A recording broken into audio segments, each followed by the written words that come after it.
Chris Brown.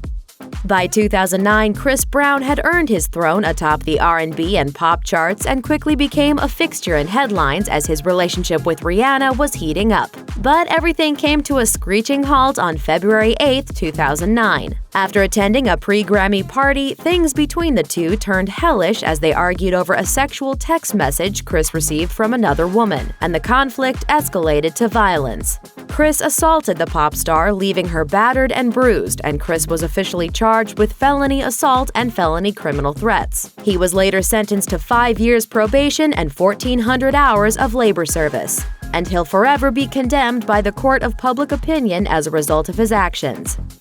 R. Kelly.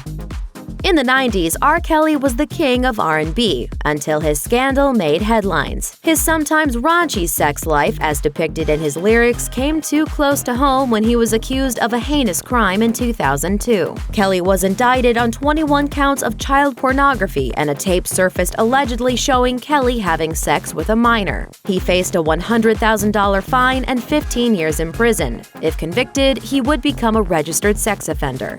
In a statement, he said, "Even though I do not believe any of the charges are warranted, I'm grateful that I will have a chance to establish the truth about me in a court of law. I have complete faith in our system of justice, and I am confident that when all the facts come out, people will see that I'm no criminal." It took the state of Illinois 6 long years to get Kelly into the courtroom, and a jury ultimately found R. Kelly not guilty on all charges.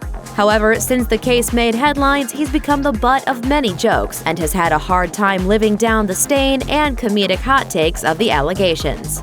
Only thing to make my life completed when I turn your face to a toilet seat. Sinead O'Connor. In 1992, at the top of her music game, Sinead O'Connor sent her career into a tailspin after a controversial performance on Saturday Night Live. The singer was performing an a cappella version of Bob Marley's War with changed lyrics to bring attention to the rampant child abuse in the Catholic Church. At the end of her emotional performance, O'Connor ripped up a photo of Pope John Paul II. Fight the real enemy. And it left audiences stunned. Years later, she admitted that her decision to smear the Pope was inspired by Bob Geldof, who ripped up a photo of John Travolta and Olivia Newton-John on television. She explained her thought process, saying, "What if someone ripped up a picture of the Pope? Half of me was just like, Jesus, I'd love to just see what happened." But O'Connor's career is what was ripped in two in the process. Talk about a holy upset. Robin Thicke. Alan Thicke's son, Robin Thicke, was on top of the world in 2013. He had a huge hit, Blurred Lines, and was set to perform it along with Miley Cyrus on the MTV Video Music Awards. While everyone was sure their performance would be something to talk about, few knew it would be so raunchy and sexually suggestive. When the performance was complete, the pair caught a lot of flack. Thicke tried to dodge the drama as if he wasn't in on the over-the-top sexiness.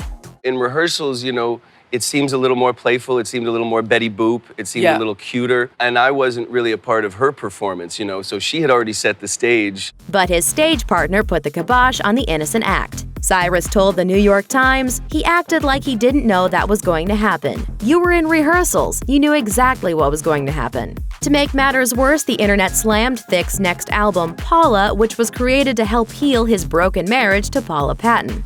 But it all turned out to be a terrible publicity tour that left Thicke crying in videos and performances.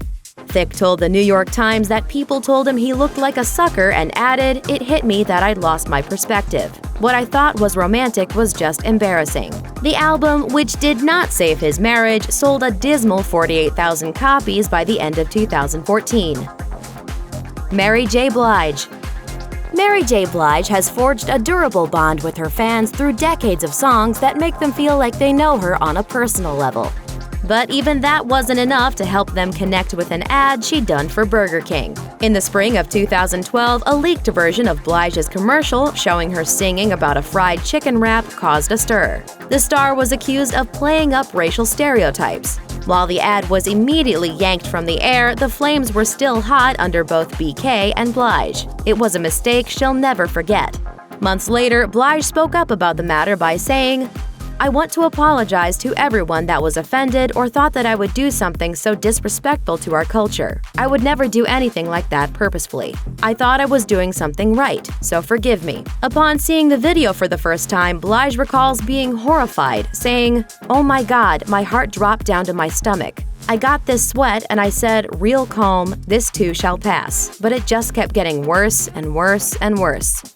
But the thing that hurt me is when people were just starting to say vicious, negative things that didn't even have nothing to do with that. Natalie Maines.